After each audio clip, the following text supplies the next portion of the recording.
We are the group 6 and we're the reporter 4 and now we're gonna tackle about freedom of information and national security.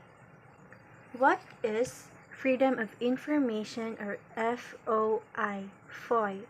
Freedom of information is a government mechanisms that give citizens the right to access official government records, documents, and data. It's based on the principle that public information should be open unless there's a legit reason not to disclose it. So, ang freedom of information or FOI is that us, people, ordinary citizens, have the right to see the government documents. So, like, kung asa pa doon ang atong budget, kung unsa like for our own transparency. It highlights that the principle behind it, government information, should be valid to keep something confidential. If ever, pwede nila i-disclose, which is very open naman siya, open for everyone, but if ever confidential ang usa ka butahan, dira na nila i-close. That's the freedom of information. So, legal basis or law in the Philippines, the current freedom of information mechanism for the Philippine Executive Branch is Executive Order Number 2, 2016, titled Operationalizing in the Executive Branch the People's Constitutional Right to Information. So, this states that the legal foundation of FOI in the Philippines, since there is full of FOI law yet, President Duterte created Executive Order Number 2, which requires agency under the executive branch like DepEd, DOH, or DA, or etc. to release public information when requested. So according to the FOI manual, Executive Number 2 covers information very broadly. Records, documents, reports, letters, maps, research data, electronic data, and more. So it means that the FOI doesn't only include papers or printed files.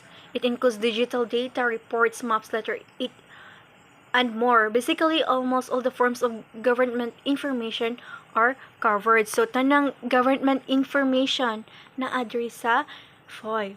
So, there is no comprehensive FOI law yet. Example, Freedom of Information Act. That covers all branches of government. Several FOI bills have been proposed in Congress. So, this explains that FOI is not yet a real law in the Philippines. So, dili pa siya law here in the Philippines. Congress has not passed a final FOI Act that would cover all branches of government. What we have now applies only the executive branch. So karon nga, unsa naa nato karon like maka-open na ta sa or maka-ask ra ta sa kanang information kanang it applies only in the executive branch. So next, a memorandum circular number 15 in 2023 updates that inventory of FOI exceptions or what information can be legally withheld. So this means that the government regularly updates the list of information that cannot be disclosed, for example, for security, privacy, or legal reasons. Memorandum Circular Number 15 is an update to that list. So next is the importance or purpose of FOI. So first is the transparency and accountability. By providing opening government data to citizens, FOI helps expose corruption, misuse of funds, and poor decisions. So, FOI allows the public to check if the government is being honest or misusing the power. This helps reduce the corruptions. Of course, transparency and accountability. Next is the democratic participation. People can make informed decisions, engage in public debates, and hold their leaders accountable. So, when people know the truth, they can participate better in democracy, such as voting wisely or speaking up on community issues. So third is the research and policy.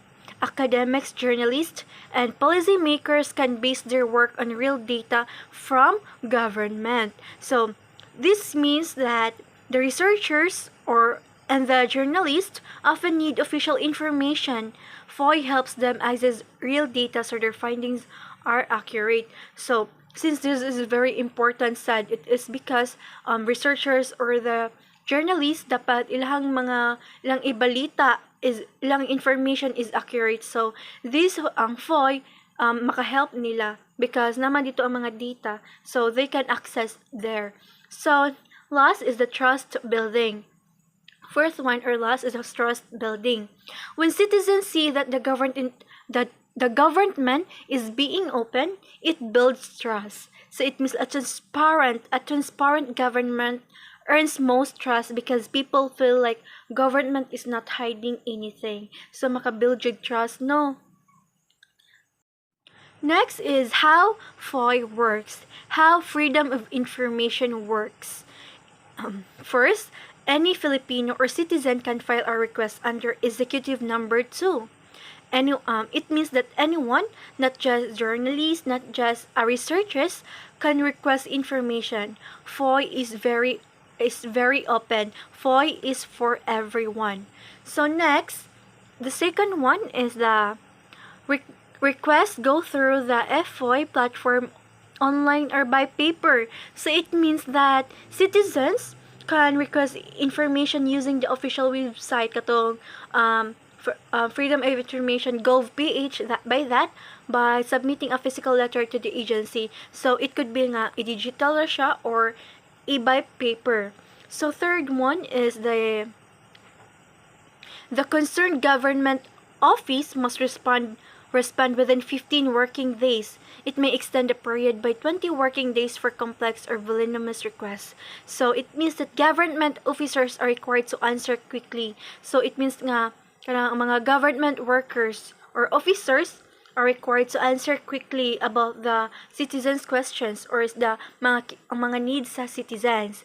They can ask for more time but explain why. Maybe ang ubad man pod is dako jud process or dugay ang process, so they have kanang ilang isultian nga kanang madugay ni siya, so kuan na siya transparent. Fourth one, if the request is denied or partially denied, the agency must state the reason. So it means that agency cannot just say no. If ever kanang ma-deny nila, dili sila pwede nga no, di sila makahatag. They must explain why. They should explain nga nganong di sila makahatag, and the reason must be valid and legal. So dapat ilahang reason nganong ma-deny nila, it's dapat kanang accurate, dapat valid, dapat legal. So fifth one is there is an appeal mechanism. The requester can appeal to the agency's review committee, and if that fails, they can go to court. So if you believe it means that if you believe your request was wrongly denied, so if you believe nga imong request or imong dapat mahibaw-an is denied, there is a way to challenge or appeal it. FOI gives citizens the right to question denials. So exceptions. What FOI doesn't cover? Unsa may mga exceptions sa the freedom of information? Of course, if naani siya kanang exceptions also. Unsa may kanang dili sila dapat mo cover ana nga butang. Okay. Executive Number 2 has allowed exceptions according to its inventory and FOI manuals.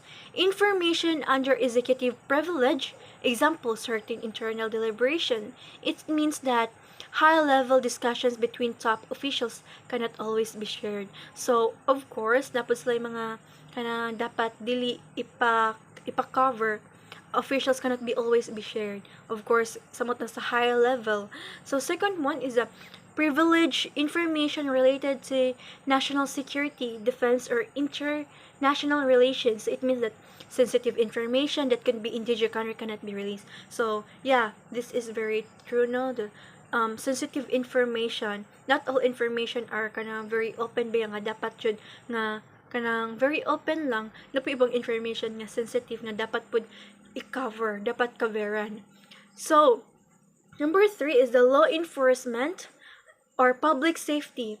If disclosing would risk investigation or endanger people. So it means that if releasing information will harm an investigation or put people at risk, it is not allowed. So of course, if ever ang inyong information nga gipangayo is makaharm sa ubang tao, of course, dili na siya allowed. So the fourth one is the personal privacy, medical records, personal data. Of course, it is not di siya dapat i-cover sa FOI. It is because FOI cannot violate people's privacy, of course. Personal information personal information is protected. So, since if ever ang requester or ang request is magkuan siya ka ng personal privacy or maybe sa ubang privacy sa ubang tao, so FOI does not allow that. FOI cannot violate people's privacy. So, fifth one is confidential communications by officials or between government entities. So, this means that some internal communications are legally confidential. So, dapat confidential. So, six is the prejudicial or premature disclosure. Information still being deliberated. So, it means that drafts or unfinished decisions might be kept private until finalized. So, yes, dapat ang kanang ilang mga gipang drafts or unfinished nga mga mga decisions is dapat i-private sa nila until ma-finalize nila. So, good morning everyone. I am one of the member of Perla Sins Group. So, today I am discussing the national security. So, here is the definition. National security is a safeguard of a nation's integrity, sovereignty, and the welfare of its citizens from external and internal of threats. These threats can be military war, non-military war, which is the terrorism, cyber attacks, economic, or the environmental. So, in this stage, which is the national security or matawag na to sa Pilipinas, the national defense, which is ang ilahang duty is ang pag-guard sa ato ang place, which is ang mga military, which na mooy di ba kung mga bantay mo, for example, kung naay dako na event which is diri sa Cebu, which is naay Sinulog, di ba, on that scenario, which is ang Sinulog is wala siya signal, which is ilang i-cut off ang mga networks because mo ni ang naay tendency na diha mahitabo ang terrorism, which is ang bombing. For most common ang bombing mo nang ilang walaon ang signal sa isa ka specific na lugar kung diin asa ang daghang tao dira sa Cebu kung during sa Sinulog. And nakabantay mo na daghan ang nag-survey, which is ang not only the policeman but also naa sa diha ang mga military para sa magbantay sa lugar. So mao na siya ang national security. And 'di ba na-mention ako ganiha na ang cyber attacks. So kuan, which is pasabotan na is national security is not just physically, which is naapod sila yung mga nakadesignate na personnel na maoy magbantay through social media, which is ang kanang mga cyber attacks. So 'di ba diri sa Pilipinas is rare na to na ma-mention ang usak ang words or ang course na cybersecurity, which is nako is very important ni siya because some of the terrorist attack is not only bombing or it's either a physical but also ilasang some of them is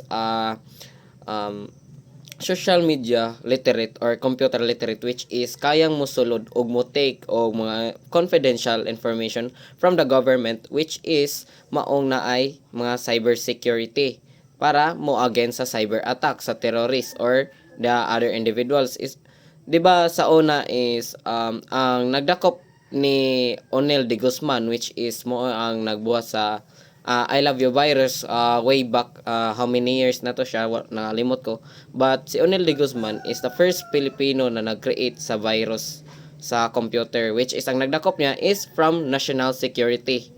So it means ang national security is not only protecting physically but also in the computer. So next is we have the the importance or purpose of the national security. So, protecting the states ensure the countries stays safe from foreign aggression or hostile state, which is first, we have the public safety. Protect citizens from internal threats like terrorism or organized crime. So, national security is matawag na, 'di ba? Nag-mention ko ganiya na ilahan duty is to protect um, the citizens, which is the public safety katong na akong gi-mention kaganiha sa sinulog, which is ang ilahang main target is ang pag-protect sa mga public place, or dili lang, no, not just a place but also sa mga tao na naa diha na lugar. Kay syempre, like, terrorism is delikado siya, which is not only one or two but uh, more than three people can be involved or mapormang victim sa terrorism, because one of the common terrorist attack which is ang bombing, especially sa mga dago na event, which is panalagsara na mga terrorist attack ang walay casualty. So that's why there's a public safety. So next is the economic stability. Maintaining secure trade routes, protecting critical infrastructure, and safeguarding economic threats, which is economic stability. Some of our national security is which is the custom. Yeah. Like, ang group sa custom, sila na mismo or sila ang naglantaw or nagmonitor sa mga product or sa ato ang mga economic, which is dili dili gani sila mo, like, for some reason sa karon nag-exist karon is daghan ang mga dili maayo na information nato mga dawat, especially sa news, di ba? Like, nag-mention sila na daghan ang walay tax, especially kataw mo na pinaka-common or pinakasikat karon is ang mga sports car na walay tax, walay sakto na mga papeles, which is ang taga-custom sila mismo ang na nag-protect about ana na situation, or like sa ana na stage. Next is the political stability, preserving government's institution, democratic process, and rules of law, which is political stability, which is ang national security, sila mismo nag-engage na dapat ang rules is ilang masunod. However, this time sa ato ang panahon karon, daghan ang rules na wala masunod. However, which is the national security, some of the national securities is not following the rules, or wala, or sila mismo na nasa na mismo sa ilang stage is, or sa ilang position is wala nila mabuhat. However, this is their roles, this is their role, which is ang ang pag-preserve sa government institution, democratic process, and rules of law. So, this is the resilience. Enable a country to respond to emergency, disasters, pandemic, and cyber crisis, which is ang national security is usapod sa ilahang responsibility ang pag-respond sa mga emergencies. For example, sa, 'di ba, sa one of kanang nai-rescue, or like, dili lang dili mga nurse, dili lang mga BHW ang mo respond dito. Also, 'di ba, makakita mo na naasa dito ang mga police or mga army na nitabang sa pag-respond sa isa ka accident or disaster, like landslide, 'di ba? Ang pag-evacuate nila sa mga tao is not only the mga common, or no, not common, but katong mga responsible person na mo rescue dito, dili lang sila but also included na di ang mga police or army. Here are the legal instruments, policies in the Philippines. One major law, Anti-Terrorism Act of 2020, Public Act number 11479, which is penalizes tourism, empower authorities to act against high-risk terror attacks, which is ang kani siya na law is ilan silang giaprobahan during 2020 sa pagkontra sa mga terrorist attack, which is mga empowers territories mga kuan gani mga tao na like kanang against sa government rule, which is sila ang kanina act is mo na ilahang gibuhat para pag-against sa mga terror threats. Okay? So here, military defense law. How the government builds and maintain its defense capacity. EFP moderation, which modernization rather. Act does not FOI specific. So here, the EFP modernization is not like kanang FOI is stands for the freedom of information, which is ang EFP modernization is dili na siya not or sa dili siya dili siya FOI or the Philippine dili siya specific sa FOI or freedom of speech, no, freedom of information rather. So here, executive orders privilege. Some national security matters are protected by executive privilege, meaning not all information is publicly shareable, which is tanang information is dili siya necessary na i-share nimo into public tungod sa madagag confidential. Like karon, 'di ba, sa mga information sa government is dili siya shareable sa tanang tao, which is ang mga tao sa Pilipinas is wala sila kahibalo kung unsa gyud ang pagpadagan sa government sa sa ilang posisyon, 'di ba?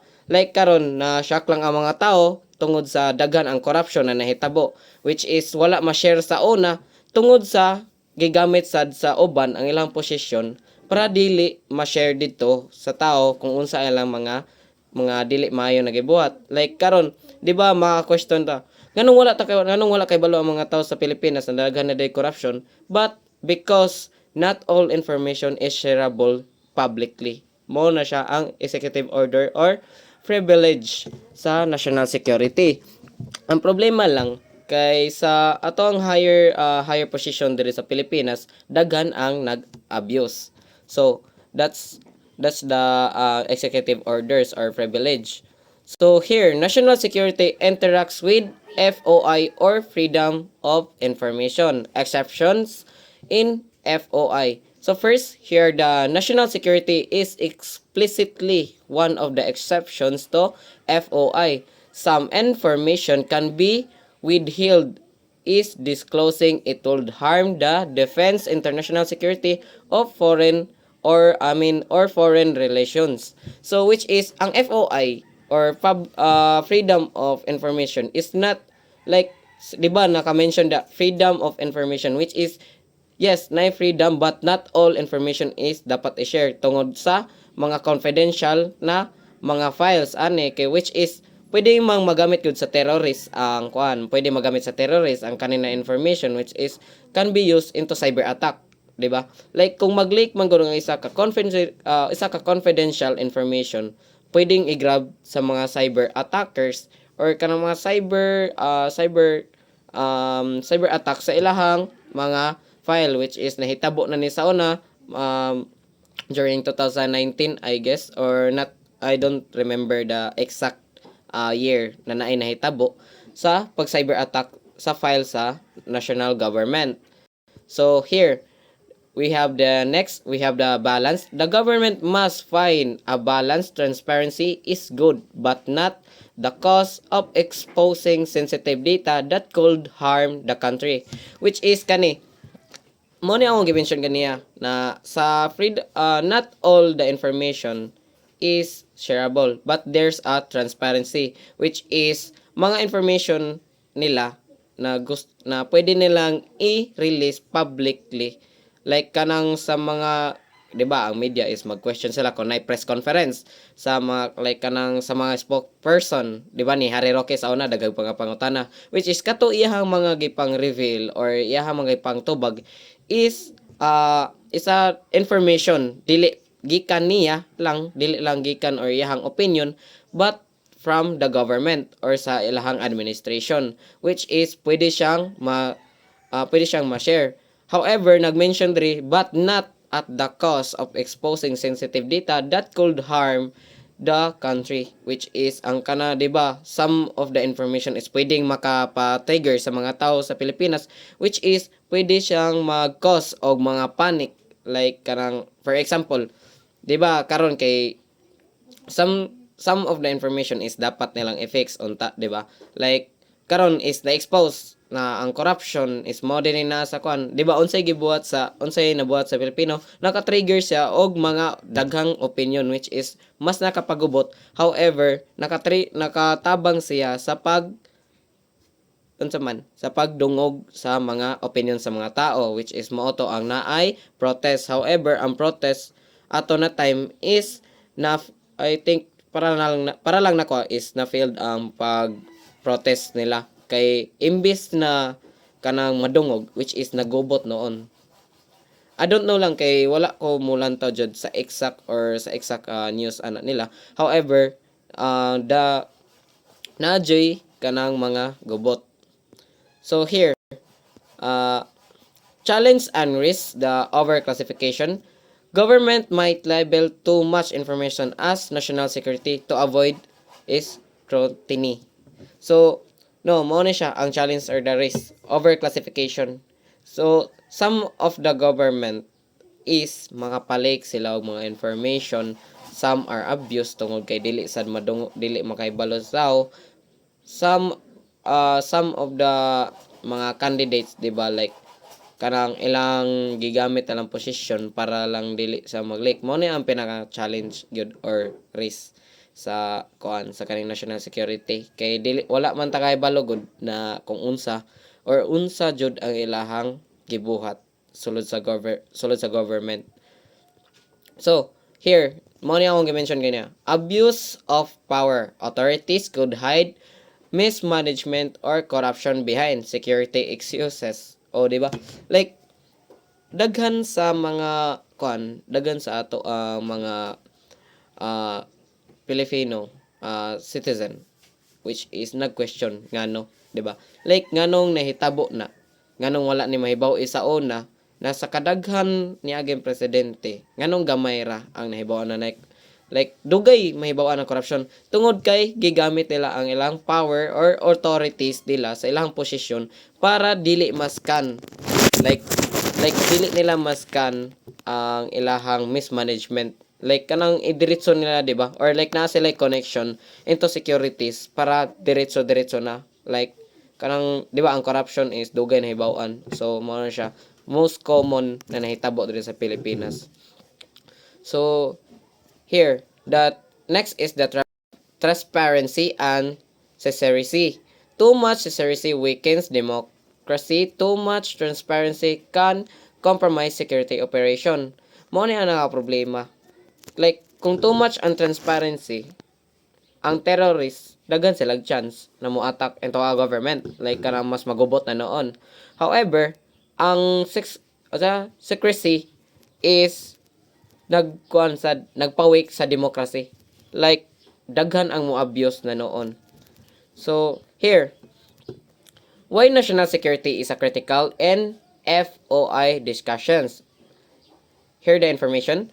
Because FOI is not absolute for a democracy to work. Not all government information should be public, especially if that information could threaten national safety. So, ang mo din siya ang nag-explain like why national security is critically in FOI discussion, which is dapat ang mga information na ilang i-share is dapat dili maka-threaten into national safety. Like dapat balance ay ilahang paghatag sa information o pag-reveal sa mga information. So here, people must trust that the government is not simply classifying everything as secret to hide wrongdoing. However, muto pa ba mo aning muto pa ba mo sa people must trust that the government is not simply classifying everything as a secret to hide wrongdoing. However, karon sa aton generation, or not in just our generation but also sa mga tao na diri sa Pilipinas, is magduha-duha na sa pagsalig sa government tungod sa ilahang mga nilake na dili maayo ang pagdala sa ilahang mismanagement ang government diri sa Pilipinas. So here, national security decisions often involve a big public money defense budget. So FOI helps citizens monitor how that money is used but not in a way that endangers the country. So national security involves the big public money, 'di ba? Like ang kwarta sa government is dili na ilaha, which is atuan ng tax. However, karon some of the person na naa sa authorities is gigamit nila sa ilahang personal na ganahan. So wala na nato imbis na ma-monitor nato ang kwarta nato kung asa, ulahin na ang tanan kay na naman sa ilang bulsa. So here, next is relationships and tensions between FOI and national security. Excuse me. Tension point, FOI demands transparency, national security demands confidentiality. So, mo siya ang nakalibog, guys. Kay ang nakalisod good, ang kuan sa FOI is nagdemand og transparency, which is dapat ang information kung giunsa nila pag-manage sa government is dapat ma-reveal publicly, 'di ba? Karang dapat mahibaw-an sa mga tao diri sa Pilipinas kung unsa nila pagdala ang ilahang posisyon or sa ilahang pag-manage diri sa Pilipinas. However, national security demands confidentiality, which is for safety daw, for safety. Tungod man sad good sa mga dili man sad good nato pwede, dili sa nila pwedeng i-reveal ang mga confidential na information, which is tungod sa akong gi-mention ganiya na pwede siyang maka-threat sa government o sa mga tao tungod sa mga terrorist attack.